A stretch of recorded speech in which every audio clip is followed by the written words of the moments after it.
Ang panalangin ay maaaring naririnig na malakas o tahimik. Maaaring ding pribado o sa gitna ng maraming tao, formal o hindi formal.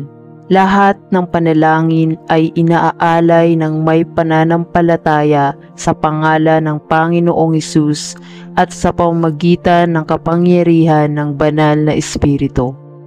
Ang panalangin ng mga Kristiyano ay nakadirekta sa tatlong persona ng Diyos sa Biblia. Nananalangin tayo sa Ama sa pamamagitan ng Anak at sa kapangyarihan ng banal na Espiritu. Ang masasama ay walang pagnanais na manalangin, ngunit ang mga anak ng Diyos ay may likas na pagnanasang manalangin. Halina at sabay-sabay tayong manalangin sa Panginoong Diyos na buhay. Maraming salamat kaloob mong trabaho. Ngayong araw na ito, nagdudulot po ito sa akin ng laksang biyaya upang maalala ko na ikaw ang sadyang lumikha ng lahat ng bagay at upang makita ko ang walang hanggan mong kapangyarihan. Dasal ko na sana'y maging daan ako nitong kabutihan at ng pagkakaisa sa ibang kasamahan ko at magkaroon ako ng layunin na magbubuklod sa amin patungo sa magandang kinabukasan ng aming sarili, ng aming kumpanya, ng aming bansa at ng buong sansinukuban. Amen. Mahal na Panginoon, naniniwala ako na tinataguyod mo ang paglikha sa pamamagitan ng lakas ng iyong kapangyarihan at ng iyong dakilang karunungan. At na sa iyong salita ay inilatag mo ang lahat ng kailangan nating mamuhay ng makadiyos na nakalulugod sa iyo. Nais kong gawin ang iyong kalooban, O Diyos, at pinagdarasal ko na mapaglingkuran kita sa paraang kailangan mo. Panginoon, sa pagpapakumbaba ng puso ay inaamin ko na wala akong magagawa sa aking sarili, kundi kung paanong ipinagbibigay mo sa akin ang iyong sapat na biyaya, ang iyong karunungan at ang iyong lakas. Tulungan mo akong manalangin na mabuhay sa bawat araw ng aking buhay sa kabanalan at katuwiran, sa pagpapakumbaba ng puso at sa pagpigil sa sarili. Tulungan mo akong lumakad sa Espiritu at sa katotohanan at gawing lamang ang mga bagay na narinig ko mula sa iyo, sa pamamagitan ng salita ng Diyos at ang mga malumanay na mga pahiwatig ng iyong banal na Espiritu sa aking panloob na kaluluwa. Maaari ba akong tumingin sa iyo at hindi sa mga paraan ng mundo? Naway lumago ako sa biyaya at sa isang kaalaman tungkol sa Panginoong Hesus, at naway masigasig kong ilapat ang aking sarili upang ituloy kayo ng mas malalaking plano at layunin sa aking buhay. Kusang loob na tanggapin ang pagwawasto, sabik na patawarin ng iba at masiyahan sa matamis na pakikisama sa iyo araw-araw. Ito ang hinihiling ko sa pangalan ni Hesus. Amen. Ama sa langit, pagnanais kong gawin ang iyong kalooban sa aking buhay at ipinagdarasal ko kung paano ko malalaman kung ano ang iyong kalooban upang magawa ko ang iyong kalooban sa aking buhay. Salamat, Panginoon, sa pagpapadala sa akin sa 1 Tesalonica Kabanata 5 kung saan nakikita ko na malinaw mong inilatag kung ano mismo ang iyong kalooban para sa bawat isa sa atin. Tulungan mo akong lumakad sa Espiritu at katotohanan at hikayatin ang aking mga kapatid sa pananampalataya. Tulungan mo pahalagahan ang iba bilang mas mahusay kaysa sa akin, sarili at suportahan sila sa pag-ibig. Tulungan mo akong manalangin ako upang hikayatin ang mga mahina. Tulungan ang manghihina maging matyaga sa lahat. Laging bumalik na mabuti para sa kasamaan at hanapin ang mabuti at kaibig-ibig at kasiya-siya sa iyong panalangin. Higit sa lahat, pinagdarasal ko na magkaroon ako ng puso ng handanang pagsasaya at isang saloobin ng patuloy na panalangin at bigyan mo ako ng kakayahang magpasalamat sa lahat ng bagay, maging sa mga panahon iyon nagpapatuloy na pinakamahirap at nakakadismaya. Tulungan mo akong lumago sa biyaya at sa kaalaman ng ating Panginoong Hesukristo at maging mature sa pananampalataya. Alam na ito ang iyong kalooban para sa aking buhay. Purihin ang iyong banal na pangalan. Amen. Panalangin upang malaman ang kalooban ng Diyos. Panginoon, minsan nais ko lang na padalhan mo ako ng isang sulat, tawagan ako telepono at ipaalam sa akin ng malinaw kung ano ang iyong kalooban para sa aking buhay upang matupad ko ang lahat ng mga plano na iyong nilayon para sa akin. Tulungan mo akong isantabi ang sarili kong mga personal na kagustuhan at matutong sabihin. Sanayin mo ako, manalangin ako, kilalanin ang iyong malumanay na mga pag-uudyok at ang matalinong payo na nakatago sa iyong salita. At pigilan akong maimpluwensyahan ng sarili kong mga hilig sa laman. Banal na Espiritu, at bigyan ako ng karunungan upang gumawa ng makadiyos na mga pagpipilian habang ako'y matyagang maghihintay para sa iyong itinalagang oras.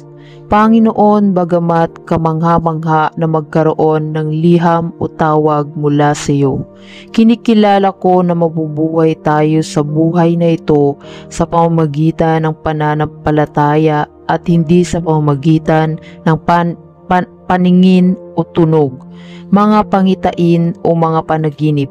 Kaya tulungan mo akong panatilihin ang aking pagtuon sa Panginoong Hesus. Alam na kapag mas malapit ako sa Kanya, mas malilimutan ko ang aking sarili at ang aking sariling mga pagnanasa. Kaya tulungan mo akong panatilihin ang aking pagtuon sa Panginoong Hesus. Alam kong mas malapit ako sa Kanya, lalo kong malilimutan ang aking sarili at ang aking sariling mga pagnanasa, at habang mas matutuklasan ko kung sino ka at kung ano ang gusto mo sa akin. Ito ang hinihiling ko sa pangalan ni Jesus. Amen. O Panginoon, aking Diyos, nang ako ay nagtataka, ipinahayag ng panunulat ng kanta kung ano ang pinahayag din ng salmesta nang ituring niya ang iyong dakilang nilikha. Tulungan mo ako, O Diyos, na makita at malaman at maunawaan na nilikha mo ang lahat ng bagay at nang ako ay bahagi ng iyong nilikha. Tulungan mo akong malaman na ligtas ako sa iyo, ngunit kung wala ka, palagi akong nasa nganib sa mundong ito at sa mundong darating. Pangunahan mo ako ngayon sa tabi ng tahimik na tubig. Bigyan mo ako ng uhaw na buhay na tubig na maaari kong inumin at masiyahan. Sa pangalan ni Jesus. Amen. O Diyos, nagmamadali akong kumuha, hindi ko alam kung saan. Tila lahat ng iba ay nagmamadaling pumunta sa isang lugar at nagmamadali din ako, ngunit malaman na mawala ang aking pakiramdam ng direksyon sa aking pagmamadali.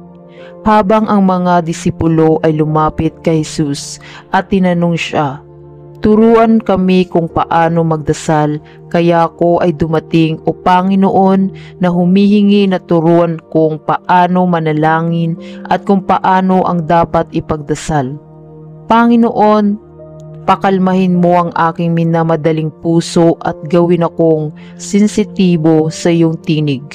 Hindi ko hinihiling na magsalita kang naririnig. Tatakutin ako kung gagawin mo. Mapagpakumbaba akong nagdarasal na ibigay mo ang aking espiritu sa iyo upang makilala ko ang tinig ng iyong espiritu. Tulungan mo akong huminto sa aking minamadaling buhay at umupo ng tahimik sa iyong paanan. Nagiging sensitibo sa iyong boses. Sa pangalan ni Jesus, nagdarasal ako. Amen. Naway mahanap ko ang plano ng Diyos para sa aking buhay. Panginoon sa langit, nais kong gawin ang iyong kalooban at hanapin ang plano mo para sa aking buhay. Kilala ko si Lord na tinakda mo araw-araw ng aking buhay at naniniwala ako na ang tamang landas ay inilatag na para sa akin. Ngunit hindi ako sigurado kung aling pinto ang tutulak ko kung aling landas ang susunod. Hinihiling ko sa iyo na bigyan ako ng karunungan upang malaman kung ano ang nais mong gawin ko at ipinagdarasal ko na ang banal na espiritu ang magiging gabay ko. Idirekta ko kung saan ako dapat pumunta.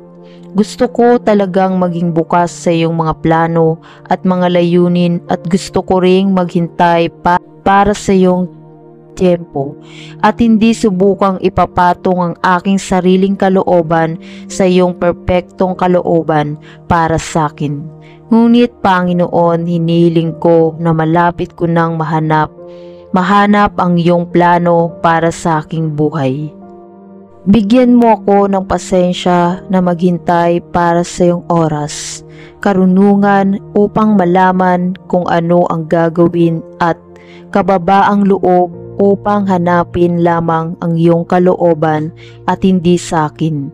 Panginoon, bigyan mo ako ng kahandaang marinig ka pa rin ng maliit na tinig sa itaas ng aking sariling mapusok na puso. Sa iyong mga kamay ay ginagawa ko ngayon ang aking kinabukasan at nagpapasalamat sa iyong Panginoon sapagkat alam kong ipinangako mong gagabay sa akin ang bawat hakbang ng daan. Sa pangalan ni Jesus ay nananalangin ako. Amen. Ama sa langit, kung ang hangal na nagsasabi sa kanyang puso ay walang Diyos, pagkatapos ay pinagdarasal ko na gawin mo tayong matalino sa iyong paningin. Ngunit kung gaya ng sinabi ni Pablo na siya ay isang hangal para kay Kristo, pagkatapos ay pinagdarasal ko na ako rin ay maging isang simpleng tao para sa kapakanan ng aking Panginoon at tagapagligtas si Hesukristo. Panginoon, napagtanto ko na si Pablo ay nagbigay ng katanyagan at kapalaran, kaluwalhatian at paggalang, katayuan para sa higit na pagkilala sa Panginoong Hesukristo. At siya ay dumanas ng pagtangi, pag-uusig, kawalan ng tirahan at pag-aabuso, lahat para sa higit na pagkilala kay Kristo. Sa katunayan, sumigaw siya tulad ko na maaaring kilala ko si Kristo at ang kapangyarihan ng kanyang muling pagkabuhay at ang pakikisama ng kanyang pagdurusa. Ama, alam ko na ang sanlibutan ay tinanggihan ka at ang Panginoong Hesus mismo na namatay upang sa pamagitan ng biyaya, sa pamagitan ng pananampalataya, tayo ay muling makiisa sa iyong sarili at nakaposisyon kay Kristo Jesus sa mga makalangit na lugar. Ngunit naniniwala ako na hindi siya na nagbibigay ng hindi niya kayang panatilihin upang makuha ang hindi niya mawawala, at pinagdarasal ko na maari ito ang moto ng aking buhay. Kaya tulungan mo akong manalangin ako, maging isang karapat-dapat na saksi para sa iyo at tanggapin ang mga paghihirap at pagtangi para sa kapakanan ng Ebanghelyo. At kung ako ay dapat ituring ng mga kaibigan, pamilya, mga kasamahan sa trabaho at lipunan, pagkalahatang bilang mga latak ng sangkatauhan at isang hangal para kay Kristo. Pagkatapos ay pinagdarasal ko na maaari kong yakapin ito ng kusa sa lakas ng iyong banal na Espiritu at sa kaluwalhatian ng Diyos Ama. Tinatanong ko ito sa pangalan ni Jesus na aking tagapagligtas. Amen. Ama sa langit, habang tinitingnan ko ang Biblia sa malaking ulap ng mga saksi sa luma at bagong tipan na lahat ay nakalulugod sa iyong paningin, aking pagnanais na mamuhay ng pananampalataya, ang kanilang ipinakita ng napakaganda at maging matalino sa mga bagay ng Diyos. Panginoon, gusto kong malaman ang higit pa tungkol sa iyo upang makakuha ng isang mas malalim na kaalaman ng iyong salita at upang matuklasan ang iyong perpektong kalooban para sa aking buhay. Ama, nais kong gumawa ng pagbabago sa mundong ito at mabuhay para sa iyo, kahit na alam kong mawawala sa akin ang paggalang ng mga kapitbahay, kaibigan at mahal na mahal ako. Turuan mo ako ng iyong mga paraan na nananalangin ako, buksan ang mga mata ng aking puso upang maunawaan ang higit pa sa iyong salita. Unblock ang aking mga tenga sa iyong pagmagiliw na tinig at buksan ang aking mga mata upang makita si Jesus sa lahat ng aking sinasabi at ginagawa. Salamat, Ama, na si Kristo ay parihong kapangyarihan ng Diyos at karunungan ng Diyos. Ipinagdarasal ko na mas makilala ko ang Panginoong Hesus sa kanyang pagkatao at hilingin ko na lalo akong magbago sa pagkakahawig ng kanyang imahe at mamuhay tulad ng ginawa niya sa mapagpakumbabang pagsunod sa iyong tinig at pagtaas ng karunungan sa bawat araw na lumipas. Tinanong ko ito sa pangalan ni Jesus. Amen. Ama, nagpapasalamat ako sa iyo sa paghahanap sa akin at pag-akit sa akin sa iyong pamilya sa pamamagitan ng iyong walang hanggan, mga tali ng pag-ibig. Salamat sa pagmamahal mo sa akin at pagliligtas sa akin at ipinagdarasal ko na mabuhay ako sa paraang nagpaparangal sa iyo. Panatilihin mo akong nagdarasal ako mula sa makabundong paraan o hindi makadiyos na mga filosofiya, ngunit sa halip ay hinihiling ko na baka mabago ang aking isip araw-araw. Habang nagpapasakop ako sa pangunguna at patnubay ng banal na Espiritu sa aking buhay, hugasan mo ang aking panlinis na tubig na salita at idirikta at pamahalaan ako sa aking pang-araw-araw na mga pagpipilian na maaring pinakapakipakinabang sa akin. Pagmatigasin mo ang aking pagkaunawa sa mga katotohanan sa iyong salita at bigyan mo ako ng pagkakilala at karunungan na sumunod sa mga landas ng katwiran. Dahil sa iyong mga pangalan, tulungan mo ako na manalangin ako upang makita ang iba sa iyong mga mata at matutong mahalin ang aking mga kapatid kay Kristo.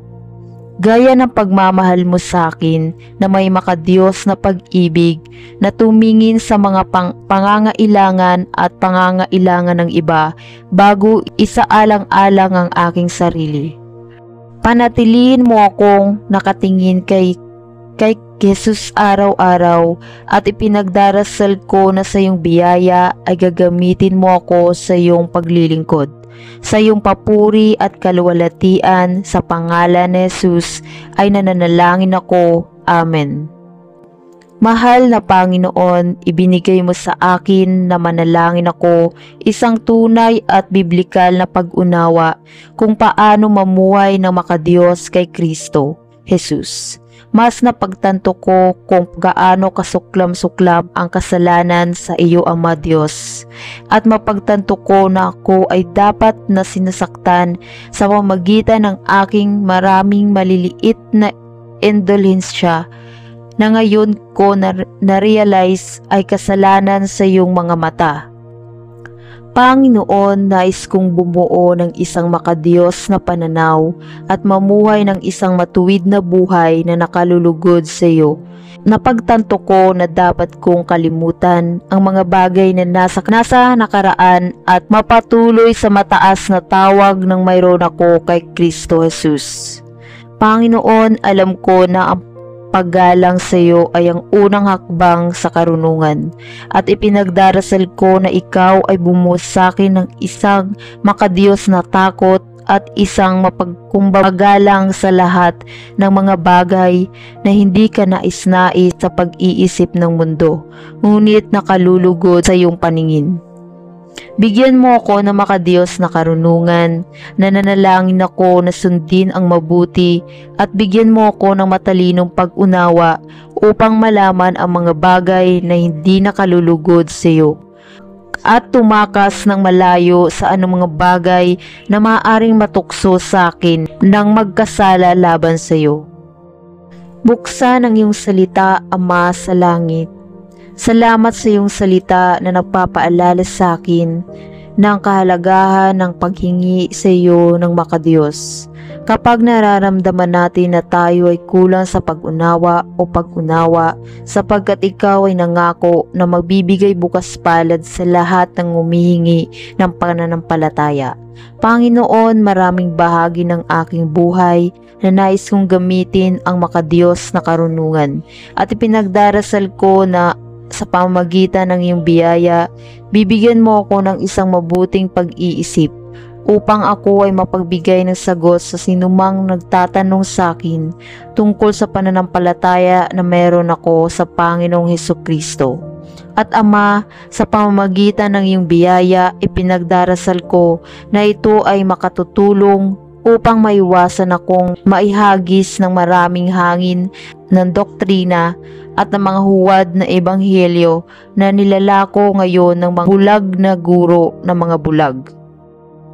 Tulungan mo akong tunay na humingi ng pananampalataya dahil alam ko at naniniwala ako na ang iyong salita ay totoo at nagtitiwala ako sa iyo na panatilihin ang iyong salita. Ipinagtapat ko kay Ama kung minsan ay nagdududa ako na isama mo rin ako sa pangakong ito. Kaya tulungan mo akong malampasan ang anumang mga pagdududa na maaring lumitaw sa aking puso. At nawa ang aking pananampalataya sa iyo ay maging malakas at ang aking karunungan mula sa iyo ay masanay sa iyong papuri at kaluwalhatian. Sa pangalan ni Jesus ay nananalangin ako. Amen. Aking Ama sa langit, aking inaalay ang araw na ito at ang lahat ng aming mga gawain sa iyong harapan. Naway kalugdan mo ang lahat ng aking gagawin at naway masunod ko ang iyong mga kautusan habang tinutupad ko ang aking mga trabaho. Bigyan mo ako ng kalakasan ng katawan, tamang pag-iisip at mabuting puso upang maisakatuparan ko ng maayos ang lahat ng ito na walang ibang natatapakan. Bigyan mo nawa ang aking kabuuan ng mabuting kalooban, matalas na diwa at matuwid na layunin. Bigyan mo rin nawa ang aking pag-iisip ng mabuting dahilan upang tuptin ng matagumpay ang mga trabaho na ito alang-alang sa aking mga mahal sa buhay at kapwa. Maraming salamat po aking Amang nasa langit. Ang panalangin na ito ay aking tinataas sa iyong kinalalagyan bago ang aking pagsisimula sa aking mga trabaho sa pangalan ng iyong anak na si Jesus. Amen.